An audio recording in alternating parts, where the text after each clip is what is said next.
नमस्ते दोस्तों, मैं एक शराबी हूँ। मेरा नाम राजू है। हाय राजू भाई। हाय हाय एवरीबॉडी। सिर्फ ईश्वर की हाय राजू कृपा है भाई। दोस्तों, आप लोगों का साथ है। अल्कोहलिक्स एनोनिमस के तत्वों का पालन करने की कोशिश कर रहा हूँ, और शायद यही वजह है कि आज अभी तक मैंने शराब नहीं पी है और एक अच्छी खासी जिंदगी बसर कर रहा हूँ। तो दोस्तों, क्योंकि मैं पहली बार इस ग्रुप पे ज्वाइन हुआ हूँ, तो मैं अपने बारे में कुछ कहना चाहूंगा कि दोस्तों, मैंने एक ऐसे खानदान में जन्म लिया जहाँ आज तक कभी किसी ने शराब नहीं पी है। और मुझे ऐसा लगता है कि अभी किसी को जरूरत भी नहीं, क्योंकि सबका कोटा मैं ही कंप्लीट कर चुका हूँ।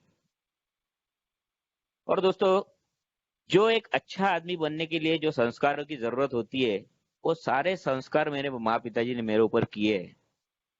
और मैं एक अच्छा होशियार बच्चा था, पढ़ाई लिखाई में काफी आगे था। नर्सरी से लेकर मुझे लगता है कि मतलब ग्रेजुएशन तक मैंने अपना फर्स्ट रैंक कभी नहीं छोड़ा है।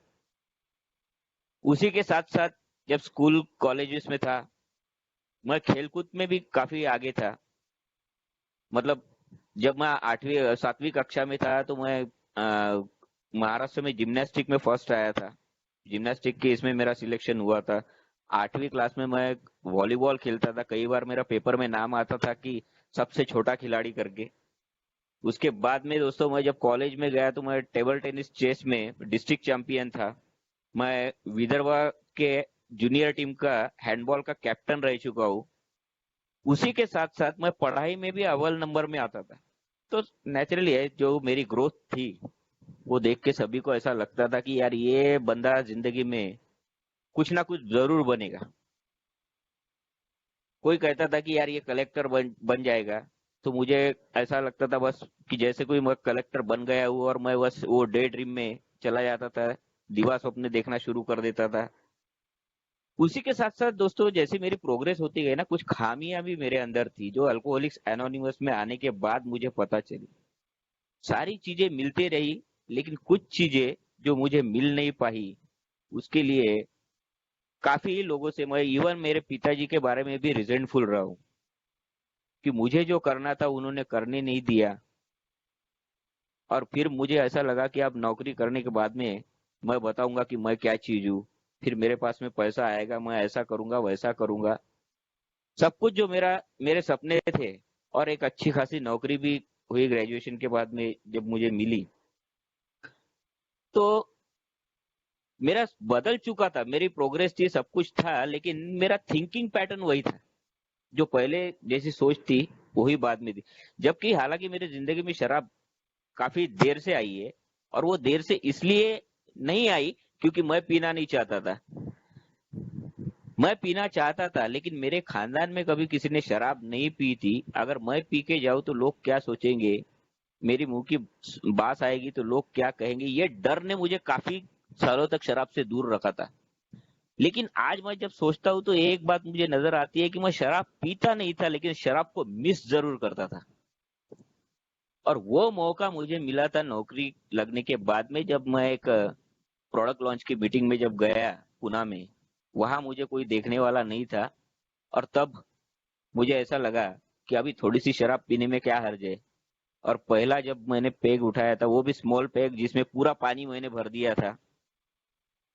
और जब पीने के बाद में मुझे ऐसा लगा नहीं कि यार लोग शराब के बारे में इतना सब कुछ कहते हैं, ऐसा तो कुछ भी नहीं यार।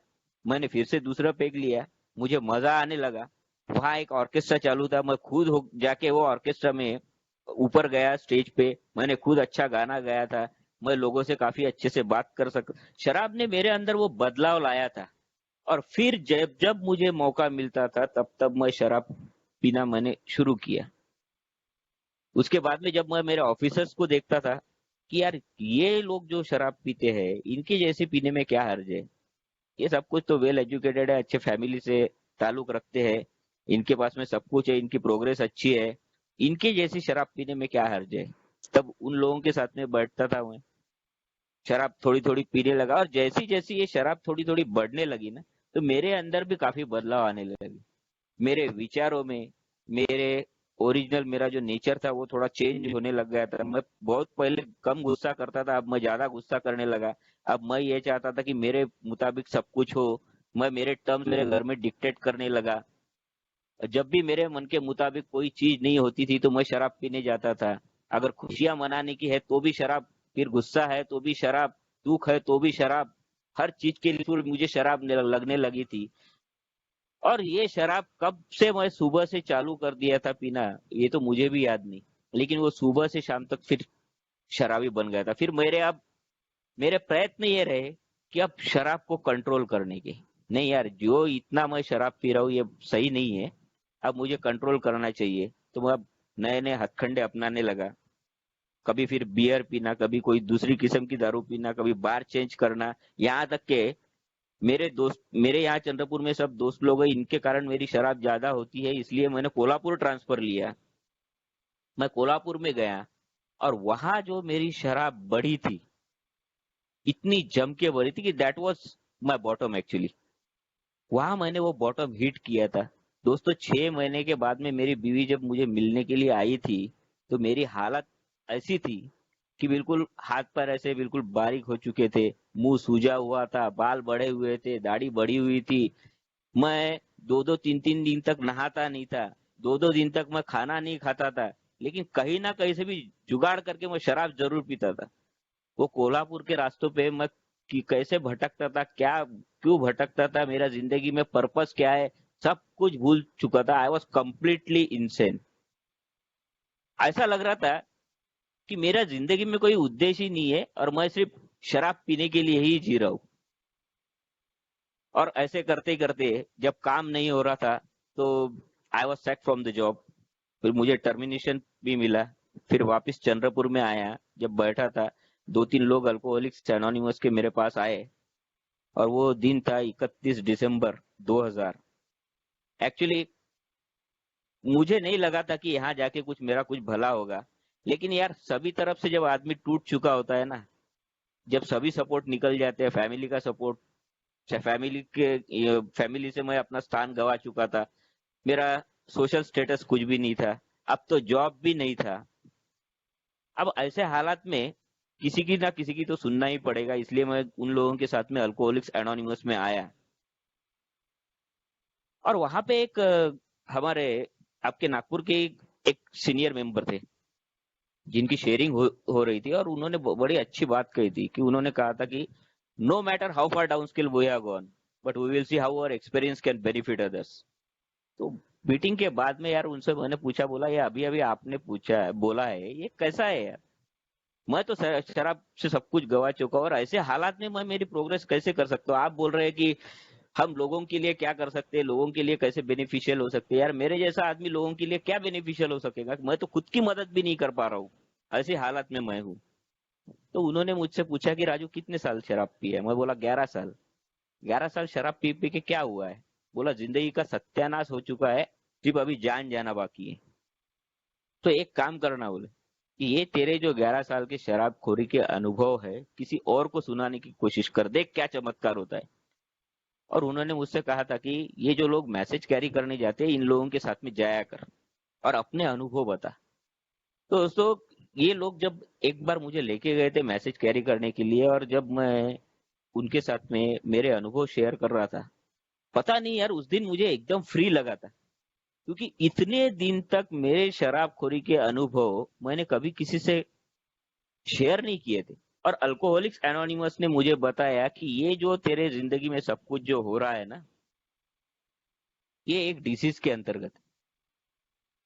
ये जिसको एक डिसीज है जिसको अल्कोहलिज्म कहा जाता है, मद्यपाश। और फिर उन्होंने मुझे बताया कि भाई ये थ्री फोल्ड डिसीज है, जिसमें body mind and spirit affect होते हैं। फिर उन्होंने मुझसे कहा an allergy of the body couple with an obsession of the mind, कि इसमें ऐसा होता है। किसी ने कहा कि यार, मुझे मेंटल ऑब्सेशन आता है, मैं पहले घुट की तरफ जाता हूँ, और जैसे पहला घुट मेरे शरीर में जाता है तो बस मेरे में वो फिजिकल एलर्जी शुरू हो जाती है, और फिर मुझे शराब रोकना मुश्किल हो जाता है। अल्कोहलिक्स एनोनिमस ने मुझसे ये भी कहा था कि यार, अगर तू शराब नहीं भी पी के चुपचाप अगर कोने में बैठा भी है, तो शराब के विचार अगर तेरे मन में आ रहे हैं, तो तेरे अंदर वो एक स्ट्रेंज मेंटल ब्लैंक स्पॉट तैयार हो जाएगा, और तुझे पता भी नहीं चलेगा कि तू कब शराब की तरफ मुड़ गया। काफी अनुभव लोगों ने मुझे बताए, लेकिन सवाल ये नहीं था दोस्तों, क्योंकि ठीक है ना, मैं तो अल्कोहलिक्स एनोनिमस में आया था, अब सोबर भी रहने लग गया था।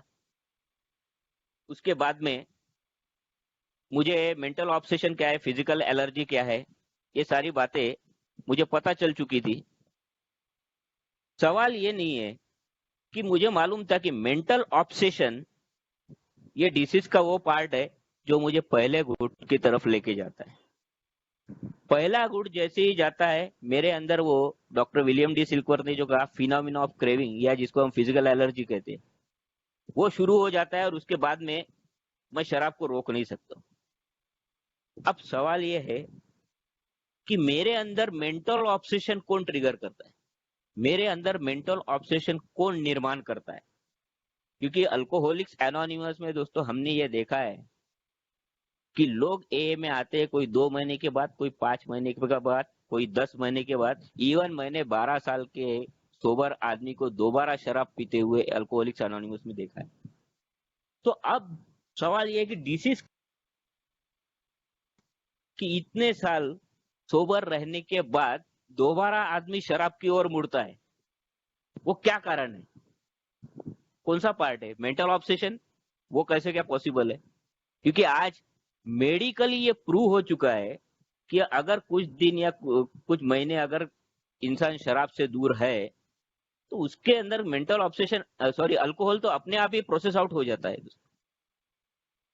तो क्या फिजिकल एलर्जी है, फिजिकल एलर्जी भी कैसे हो सकती है, क्योंकि सॉरी, फिजिकल एलर्जी क्योंकि कुछ दिन के बाद में जब अगर बॉडी में से अल्कोहल प्रोसेस आउट हो जाता है, मेंटल ऑब्सेशन हो ही नहीं सकता। क्योंकि इतने दिन तक, इतने सालों तक अल्कोहलिक्स एनोनिमस की मैं मीटिंग अटेंड करता हूँ, लिटरेचर्स पढ़ता हूँ, लोगों को मैसेजेस कैरी करता हूँ, मेंटल ऑब्सेशन तो अपने आप ही डिसिपेट हो जाता है। तो फिर ऐसा कौन सा पार्ट है कि दोबारा मैं शराब की तरफ मुड़ता हूँ। कभी कभी तो मेरी इच्छा नहीं होने के बावजूद भी मैं शराब पी लेता हूँ। अल्कोहलिक्स एनोनिमस का अगर हम बिग बुक पढ़ेंगे तो पेज नंबर 64 पे ये पार्ट को स्पिरिचुअल मैलेडी ऐसा कहा गया है। अब दोस्तों हमारे कदम हमें बता दे, पहला कदम हमको बताता है, पहले कदम को जो दूसरा भाग है वो हमको हमारी अनमैनेजेबिलिटी बताता है कि that our lives had become unmanageable. और ये मानने के लिए मुझे देर नहीं लगी थी, क्योंकि क्या है कि मैं समझ चुका था यार, मेरा लाइफ तो अनमैनेजेबल हो चुका था। क्योंकि अनमैनेजेबिलिटी मुझे दिख रही थी। दारू पी के जब मैं बाइक चला रहा था, एक बार मेरा एक्सीडेंट हुआ। शराब पी के जब आता था तो मेरे घर में झगड़े होते थे। शराबखोरी की वजह से मेरे रिलेशंस, मेरे रिलेटिव्स में काफी खराब हो चुके थे। शराब के कारण मेरा जॉब भी गया था, घर में झगड़े होते थे, शराब के कारण मैं हॉस्पिटलाइज भी हो चुका था, एडमिट भी हो चुका था। तो ये सारी बातें तो मेरे साथ में थी ही यार। तो अनमैनेजेबिलिटी तो मेरी हुई है। लेकिन अल्कोहलिक्स एनोनिमस जिसको अनमैनेजेबिलिटी कहती है, वो एक्चुअली ये नहीं।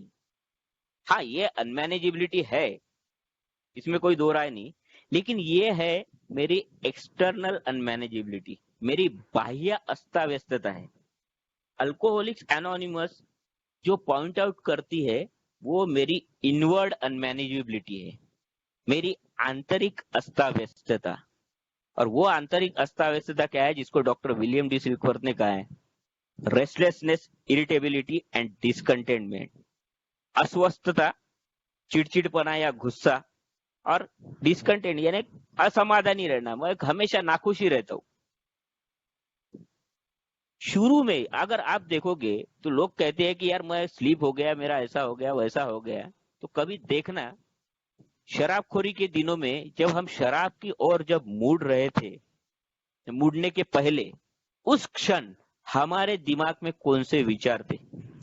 मैं मेरा एक अनुभव बताता हूँ कि मेरे माँ पिताजी ने शराब से मैं दूर होना चाहिए इसलिए मुझे नासिक त्र्यंबकेश्वर लेके गए थे। वहां कुछ मेरे हाथों से विधियां करवाई थी।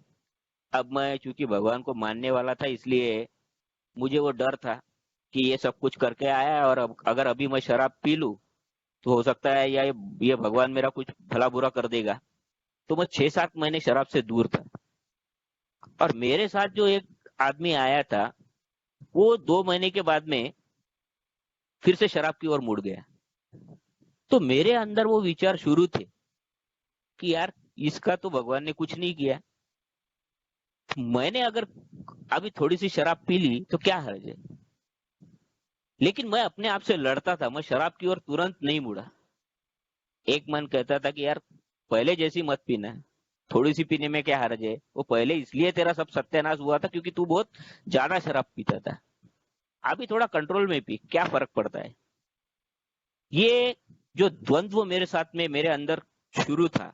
और दूसरी एक बात थी कि मैं भले ही 6-7 महीने शराब से दूर था, लेकिन वो जिंदगी से मैं नाखुश था दोस्तों। क्योंकि मैं वो जॉब कर चुका हूँ, मैं वो स्टेटस देख चुका हूँ, वो मैं पैसा सब कुछ देख चुका था, और आज मैं जो जॉबलेस हूँ वो मुझे पसंद नहीं था। जो मेरा मान सम्मान चला गया था, मेरी प्रतिष्ठा चली गई थी, वो लौट के आना चाहिए। इसलिए मैं हमेशा नाखुश रहता था। छोटी छोटी बातों पे मैं गुस्सा करता था, मैं हमेशा अस्वस्थ रहता था। तो ये जो 3 चीजें डॉक्टर विलियम डी सिल्कवर्थ ने बताई थी, वो मेरे साथ में वो 6 महीने में थी।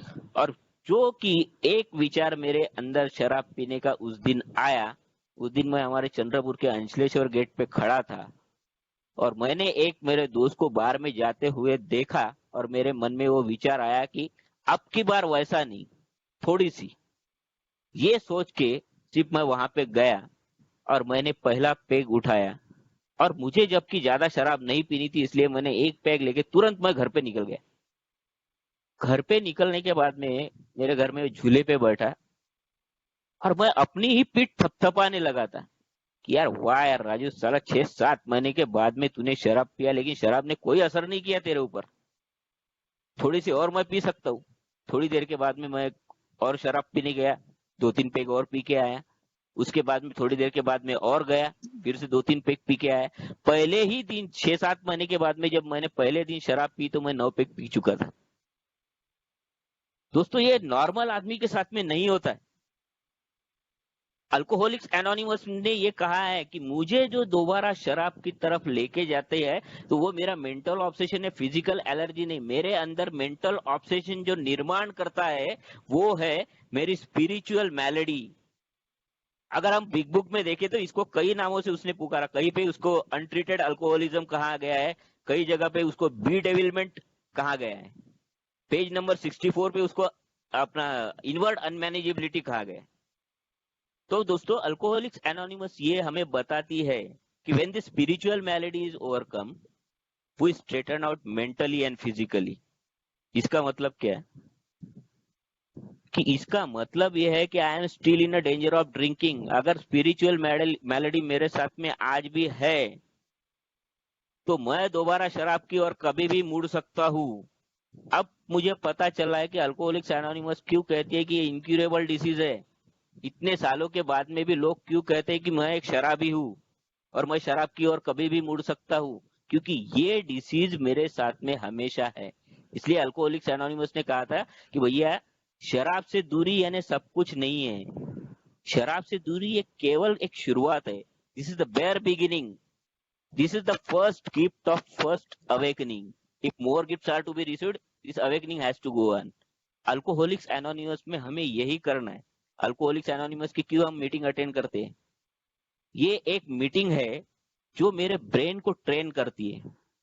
अल्कोहलिक्स एनोनिमस में हमें कहा जाता है कि भैया तू आज के दिन शराब से दूर है। उसका कारण ही ये है कि मेरे साथ में स्पिरिचुअल मेलेडी आज भी है। तो दोस्तों सवाल अब उठता है कि ये स्पिरिचुअल मेलेडी है क्या? अगर इस स्पिरिचुअल मेलेडी पे अगर मैं ट्रीटमेंट ना करूं, तो क्या मैं दोबारा शराब की ओर मुड़ सकता हूं? और अगर ऐसा है तो फिर इसके ऊपर उपाय क्या है, इसकी रेमेडी क्या है? अल्कोहलिक्स एनोनिमस ने हमें बताया कि एक कंसीडर करो कि एक 3 लेयर्स है। अगर पहली layer my bodily reaction to alcohol, जिसको हम फिजिकल एलर्जी बोलते हैं, उसके नीचे है मेंटल ऑब्सेशन, और उसके नीचे मेरी इनवर्ड कंडीशन है, मेरी आंतरिक स्थिति है। और ये आंतरिक स्थिति जो है वो दूसरे लेयर को ट्रिगर करेगी, यानी मेंटल ऑब्सेशन मेरे अंदर निर्माण करेंगी। और वो मेंटल ऑब्सेशन को जब मैं उसका जब विक्टिम हो जाता हूँ तो मैं शराब पीने जाता हूँ और फिर मेरी फिजिकल एलर्जी शुरू होती है और वो विशेष साइकिल में मैं अटका रहता हूँ। और ये हमारे हर एक के साथ में ऐसा हुआ है। आज अगर देखा है, ठीक है, अगर अल्कोहलिक्स एनोनिमस बोलती कि यार ये एक स्पिरिचुअल मैलेडी है, तो मेरे अंदर इसके कौन से लक्षण आज दिखाई दे रहे हैं कि आज इतने साल अगर मैं शराब से दूर हूँ तो क्या मैं स्पिरिचुअल मैलेडी से, आध्यात्मिक बीमारी से ग्रसित हूँ? तो वो लक्षण मेरे अंदर दिखते हैं दोस्तों। आज भी हम अल्कोहलिक्स एनोनिमस में आने के बाद में देखते हैं लोग शराब से तो दूर रहते हैं यार, अल्कोहलिक्स एनोनिमस की मीटिंग भी करते हैं, लेकिन जैसा मैंने कहा कि रेस्टलेसनेस, इरिटेबिलिटी, डिसकंटेनमेंट, क्योंकि जो हम गवा चुके हैं, जो कुछ भी हमारा शराबखोरी के दिनों में सब कुछ हुआ है, और अब जो जिंदगी हमारे हिस्से में आई है उससे हम हमेशा नाखुश रहते हैं। हम उस लाइफ को स्वीकार करना हमारे लिए बड़ा मुश्किल हो जाता है। इसलिए वो चिड़चिड़ापन, वो अस्वस्थता, या वो गुस्सा बोलो, या असमाधानी रहना, ये सारी चीजें ए में आने के बाद में हमारे साथ में हमेशा रहती है। तो ये स्पिरिचुअल मैलेडी के ही लक्षण है, ऐसा अल्कोहलिक्स एनोनिमस कहती। आज ए में आने के बाद में जब मैं देखा तो क्या था कि मेरे जो संबंध लोगों के साथ में थे वो कैसे थे, संबंध बिगड़े हुए थे। मैं सिर्फ शराब से दूर था, मेरे लोगों के साथ में, इवन मेरे घर के लोग मेरे साथ में कॉम्प्रोमाइज कर रहे थे, क्योंकि यार ये शराब नहीं पी रहा। मेरा नेचर वैसे ही था, मैं अपने ही टर्म्स डिक्टेट करता था। अब मुझे ऐसा लग रहा था कि मैं शराब से दूर हूँ, अब लोगों ने मेरी बात मानना चाहिए, बीवी ने ऐसा करना चाहिए, बेटे ने वैसा करना चाहिए, पिताजी ने वैसा करना चाहिए। अगर नहीं हुआ तो फिर गुस्सा करना, घर में झगड़े करना, ये सारे चीजें वैसी थी। मैं किसी रिलेटिव के साथ में कभी मिक्सअप नहीं होता था, एक ही मीटिंग करता था, अपना काम करता था और घर पे आता था, बस इतना ही शुरू था। तो किसी के साथ में भी मेरे काफी दिन तक, मतलब अल्कोहलिक्स एनोनिमस में आने के बाद में 2 साल तक के मेरे रिलेशन किसी के साथ में भी अच्छे नहीं थे। पूरे रिलेशंस मेरे बिगड़े हुए थे। मेरा इमोशनल नेचर मेरे कंट्रोल में नहीं था। मेरा गुस्सा एकदम टॉप लेवल पे, एक्सट्रीम लेवल पे जाता था। काफी सारे डर मेरे अंदर उस वक्त थे। जब मैं अल्कोहलिक्स एनोनिमस में आया था तो साला एक डर सताता था, जो मेरे पास में मेरे साथ में जो कुछ भी हुआ था, जो गड्ढे मैं कर चुका था, कुछ ऐसे कारनामे मेरे थे कि ऐसा डर लगता था कि साला अगर वो अब किसी को पता चल गए तो यार मेरा क्या होगा। और जो कुछ भी मैं सब कुछ गवा चुका था, अब मुझे ऐसा लगता था कि यार फ्यूचर में तो सब अंधेरा ही अंधेरा दिख रहा है, मेरा कैसा होगा, क्या होगा, मैं कैसे कर पाऊंगा यार। मेरे पास तो जॉब भी नहीं है, मेरी फैमिली है, मेरी बीवी है, मेरा बच्चा है, उस बच्चे की पढ़ाई है, मैं ये सब कुछ कैसे करूंगा। ये डर, वो डर, वो डर, पूरा डर के मारे मैं पूरा घिरा घिरा हुआ रहता था। दुख ही दुख, हमेशा डिप्रेशन में रहता था दोस्तों। कभी कभी घर में अकेला बैठ के ऐसा सोचता था कि यार क्या करूं यार, मैं तो जॉबलेस हूँ, कैसा करूंगा ये। एक बार मुझे याद है यार, मेरा लड़का मेरे पास में आया है, तब वो सिर्फ 5वीं सॉरी 3री कक्षा में था, और वो मुझे आके बोला था कि बोले पापा आपको पैसा चाहिए ना, एक काम करता हूँ, मेरे ये ड्राइंग के एग्जाम है, वो ड्राइंग के एग्जाम में मेरा पहला नंबर आने वाला है, उसमें जो मुझे प्राइज मिलने वाला है ना, वो मैं आपको लाके दूंगा। मुझे इतना बुरा लगा यार कि मुझे ऐसा महसूस हुआ कि साला मेरे शराबखोरी का परिणाम वो बच्चे पे भी हो रहा है। और मैं एकदम डिप्रेशन में चला गया, सेल्फ पिटी में चला गया। और वो वहां से निकलने के लिए मुझे शराब की जरूरत बहुत जम के महसूस हुई थी, क्योंकि मेरा जैसा आदमी यार शराब से भले ही दूर रहे, लेकिन जब मैं प्रोग्राम प्रैक्टिस नहीं करता हूँ ना, तो मैं एक वो इमोशनल टर्मोइल मेरे अंदर हमेशा रहता है। अनेक प्रकार की भावनाएं मेरे अंदर ऊपर नीचे होते रहती है। अगर इनको मैं कंट्रोल नहीं कर पाया, अगर इमोशनल स्टेबिलिटी अगर मेरे अंदर नहीं आई ना, तो these emotions can lead to drinking again. ये फिर से दोबारा मुझे शराब की तरफ ले जा सकती है। अल्कोहलिक्स एनोनिमस में आने के बाद में भी मुझे हमेशा ऐसा लगता था कि साला क्या कर चुका हूँ यार, क्या इंसान हूं मैं, कितने बेकार कारनामे मैंने जिंदगी में कर चुका हूँ। क्या क्या लोगों की अपेक्षाएं थी यार, मेरे माँ बाप मेरे बारे में क्या क्या सोचते थे, मेरी बीवी ने क्या आशाएं मेरे से की थी, और मैं क्या कर चुका हूँ। मैं यूजलेस हूँ यार, मैं कोई काम का नहीं हूँ, मैं निरुपयोगी हूँ। मैं जिंदगी में कुछ नहीं कर सकता, मैं अपने आप को ही हमेशा कोसते रहता था। कभी भी जिंदगी में अल्कोहलिक्स एनोनिमस में आने के बाद में काफी दिन तक मैं शराब से तो दूर था, लेकिन मैं हैप्पी नहीं था दोस्तों। मैं खुश कभी नहीं था। दूसरों की मदद तो करना छोड़ दो यार, मैं खुद की मदद भी खुद नहीं कर सकता था अल्कोहलिक्स एनोनिमस। लेकिन ये सब कुछ मेरे साथ में नहीं था, मेरे हाथ में कुछ नहीं था, लेकिन एक चीज मेरे हाथ में हमेशा थी, वो था मेरा अहंकार। मैं आज भी चाहता था कि अब मैं शराब नहीं पीता हूँ, तो अब इन्होंने, बीवी ने ऐसा करना चाहिए, बच्चे ने वैसा करना चाहिए, इसने वैसा करना चाहिए, इन्होंने मेरे तरफ ध्यान देना चाहिए, मेरी कंडीशन को समझना चाहिए, मुझे मदद करनी चाहिए। हर बार में मैं एक सेल्फ सेंटर्ड आदमी बन चुका था, और मेरी दुनिया मेरे इर्द गिर्द ही घूमती थी। मैंने मेरे अलावा किसी दूसरे का सोचता भी नहीं था। अल्कोहलिक्स एनोनिमस ने यही कहा है कि दोस्तों, हम शराब से दूर तो हो जाते हैं यार, शराब से दूर रहने के बाद में ये सारी चीजें हमारे साथ में होते रहती है, और एक दिन यही सारी चीजें, यही सारे जो लक्षण हमारे अंदर दिख रहे हैं, यही लक्षण दोबारा हमें शराब की तरफ ले जाने के लिए कारणीभूत हो सकते हैं, रिस्पॉन्सिबल हो सकते हैं। तो अल्कोहलिक्स एनोनिमस ने मुझे कहा कि ये स्पिरिचुअल मैलेडी जो है, ये इसके लक्षण है जो तेरे अंदर दिख रहे हैं। अभी जो मैंने बताया था, ये लक्षण है, ये बीमारी नहीं है। बीमारी कुछ और है। ये लक्षण मेरे अंदर किस चीज की वजह से आते हैं, वो हमें बिग बुक पे पेज नंबर 62 पे अल्कोहलिक्स एनोनिमस ने बताया है। Selfishness, self centredness that we think is the root of all our troubles. हमारे समस्याओं की जड़ कौन सी है? तो वो है हमारा स्वार्थ, हमारा आत्म केंद्रितपन। और ये सेल्फिशनेस, ये सेल्फ सेंटर्डनेस मेरी लाइफ की सिचुएशन को मुझे रिस्पॉन्ड करने के लिए मजबूर कर दिया। यानी लाइफ की जो सिचुएशन है, मेरे लाइफ में जो कुछ भी होता है, जो कुछ भी घटनाएं घटती है, उसको सेल्फिशनेस और सेल्फ सेंटर्डनेस से अगर मैं रिस्पॉन्ड करता हूँ, तो ये आध्यात्मिक बीमारी के लक्षण मेरे अंदर दिखना शुरू हो जाता है। तो दोस्तों, अल्कोहलिक्स एनोनिमस हमें ये वार्निंग भी देती है कि ये सेल्फिशनेस, सेल्फ सेंटर्डनेस, जो ये स्वार्थपन जो है, जो आत्म केंद्रितपन है, जिसकी वजह से आध्यात्मिक बीमारी के लक्षण जो तेरे अंदर दिख रहे हैं, भले ही तू मीटिंग को जा रहा है, अल्कोहलिक्स एनोनिमस की किताबें पढ़ रहा है, लोगों के साथ में मिलजुल के बात कर रहा है, लेकिन अगर ये चीजें अगर तेरे अंदर है, तो तू समझ लेना बेटा कि तू आध्यात्मिक बीमारी का शिकार बन चुका है। और ये लक्षण जो तेरे अंदर दिख रहे हैं, ये इसी की वजह से, that is selfishness, self centredness की वजह से। और अल्कोहलिक्स एनोनिमस में हमें कहा गया है कि दिस सेल्फिशनेस को हमने तो दूर करना ही चाहिए दोस्तों।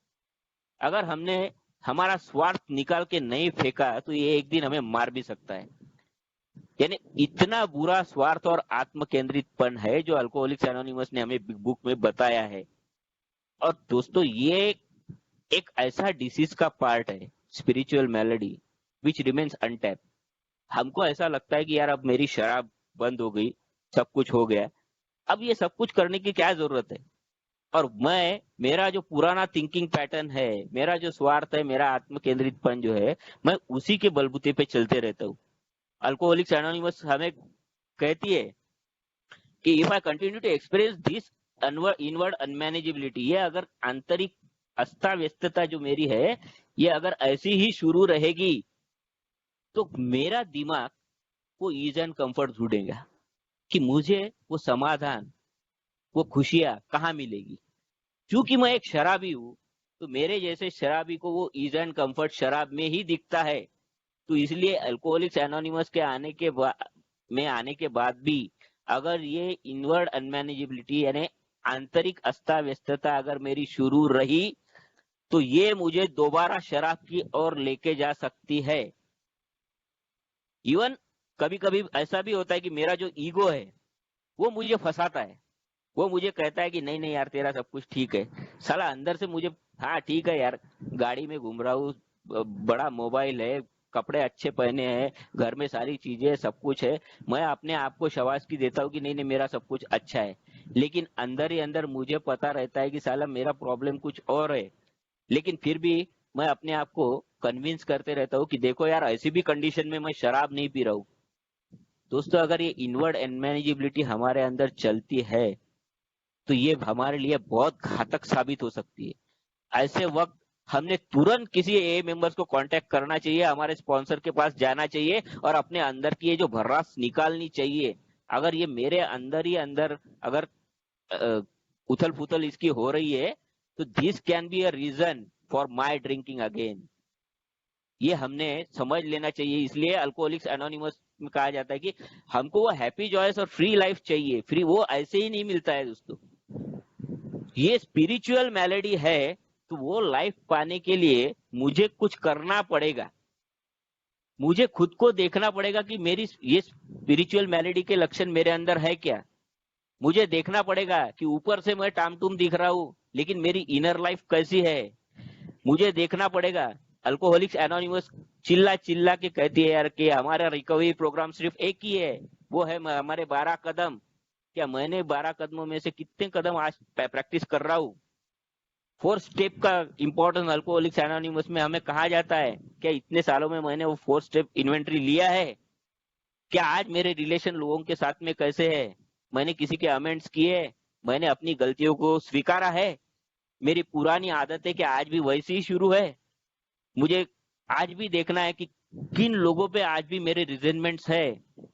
क्या कुछ लोगों को आज भी मैं माफ नहीं कर पा रहा हूँ। सब कुछ अल्कोहलिक्स एनोनिमस में ने हमें कहा है। आज अल्कोहलिक्स एनोनिमस में आने के बाद में हमें कहा गया है कि वो उच्च शक्ति तेरा सब कुछ अच्छा कर सकती है। क्या उच्च शक्ति को मैं मानता हूँ। क्या रेगुलर मैं मीटिंग अटेंड कर रहा हूँ, वो मीटिंग से क्या 1 घंटे का टाइम पास करने की जगह है, या मेरे लिए कुछ वहां से मिलता है, या मैं किसी को कुछ देने की कोशिश करता हूँ। ये सारे सवाल मुझे खुद को पूछने पड़ेंगे दोस्तों, क्योंकि मैं एक भयानक बीमारी से ग्रसित हूँ। भले ही आज मैं शराब नहीं पी रहा हूँ लेकिन ये बीमारी मेरे साथ में है। और इस बीमारी के लिए ये सेल्फिशनेस हमें निकाल के फेंकना ही पड़ेगा, क्योंकि अगर ये सेल्फिशनेस नहीं निकाला तो ये दोबारा मुझे शराब की ओर लेके जा सकता है। ये वार्निंग हमारे बिग बुक में दी गई है दोस्तों।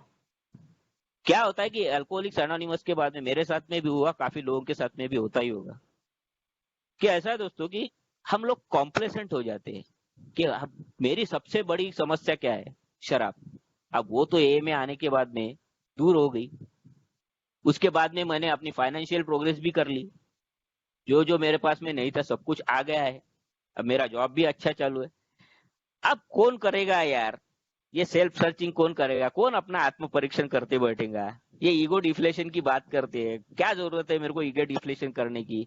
वो बोलते हैं अपने कैरेक्टर डिफेक्ट, अपने शॉर्ट कमिंग ढूंढो। इसकी क्या जरूरत है, सब कुछ अच्छा चल रहा है ना। तो ये हो सकता है कुछ लोगों को जरूरत होगी, मुझे जरूरत नहीं है और मेरा बाकी सब कुछ अच्छा है। ये जो मैं कॉम्प्लेसेंट हो जाता हूँ ना, आत्मसंतुष्ट हो जाता हूँ, ये आत्मसंतुष्टि मेरे लिए घातक साबित हो सकती है दोस्तों। और इसके लिए अगर ये स्पिरिचुअल मेलेडी है तो मुझे एक बात याद रखना पड़ेगा कि मुझे अल्कोहलिक्स एनोनिमस ने ये नहीं कहा है कि तेरी फाइनेंशियल ग्रोथ कितनी है। ये मुझे एक ही सवाल पूछती है कि तेरी आध्यात्मिक ग्रोथ और भावनिक ग्रोथ कितनी है, क्योंकि ये बीमारी ही वैसी है। अगर ये स्पिरिचुअल मेलेडी है तो मुझे मेरी स्पिरिचुअल ग्रोथ ही करनी पड़ेगी। और दोस्तों सोचने वाली बात है, 9 कदम लेने के बाद में 10वें कदम में अल्कोहलिक्स एनोनिमस में हमें ऐसा क्यों कहती है कि we are not cured of alcoholism, what we really have is a daily reprieve contingent on the maintenance of our spiritual condition। 9वें कदम के बाद में 10वें कदम में अल्कोहलिक्स एनोनिमस हमें कहती है कि हम शराब से क्योर नहीं हुए, अल्कोहलिज्म से क्योर नहीं हुए, हम रिकवर होने की कोशिश कर रहे हैं। क्यों? आज हम क्या कर रहे हैं, 1 डे एट अ टाइम हम एक एक दिन के आधार पे खुद का छुटकारा पा ले रहे वो शराब से। और ये शराब से छुटकारा पाना किस पे डिपेंड करता है, मेरी स्पिरिचुअल कंडीशन पे है। और मेरी स्पिरिचुअल कंडीशन, मेरी आध्यात्मिक स्थिति मुझे स्ट्रांग रखना है, मजबूत रखना है। क्यों? क्योंकि ये स्पिरिचुअल मेलेडी है। और इसीलिए 1 डे एट अ टाइम आज हम यही करते हैं कि हम आध्यात्मिक स्थिति मजबूत रखने की कोशिश करते हैं ताकि हम इस स्पिरिचुअल मेलेडी के शिकार ना बने। और दोस्तों, स्पिरिचुअल मैलेडी का मतलब ये नहीं है कि मतलब हमारी आत्मा बीमार है, ऐसा नहीं है। अल्कोहलिक्स एनोनिमस कहती है कि spiritual malady doesn't mean that our spirit is sick. इसका मतलब यह है कि we are spiritually blocked off from the power of God. उस ईश्वर की शक्ति तक पहुंचने के लिए जो हमारी आध्यात्मिक ग्रोथ होनी चाहिए, वहां पे हम कहीं तो भी कम पड़ रहे हैं। तो अल्कोहलिक्स एनोनिमस का अगर पूरा 12 स्टेप प्रोग्राम अगर हम देखेंगे तो ये हमारी स्पिरिचुअल और इमोशनल ग्रोथ का ही पूरा प्रोग्राम है। ये स्पिरिचुअल ग्रोथ और इमोशनल स्टेबिलिटी का ही प्रोग्राम है। क्यों क्यों हमें करना पड़ता है ये शराब से दूरी के बाद में? क्योंकि हमें जो रोग हुआ है वो है स्पिरिचुअल मैलेडी। इसके बाद में अगर मैं शराब की ओर मुड़ूंगा तो वो मेरे मेंटल ऑब्सेशन या फिजिकल एलर्जी की वजह से नहीं दोस्तों, वो होगा मेरी स्पिरिचुअल मैलेडी की वजह से। और अल्कोहलिक्स एनोनिमस में दोस्तों यही कहा है कि जैसे जैसे हम हमारी स्पिरिचुअल ग्रोथ करते हैं, उस शक्ति को पहचानने की कोशिश करते हैं, वही शक्ति हमें प्रदान करती है एक सोबर, हैप्पी, जॉयस और फ्री लाइफ। धन्यवाद दोस्तों, आप लोगों ने मुझे बोलने का मौका दिया और मुझे अपने अनुभव शेयर करने के लिए एक मौका दिया। आपने सुन लिया, बहुत बहुत धन्यवाद। Thank you.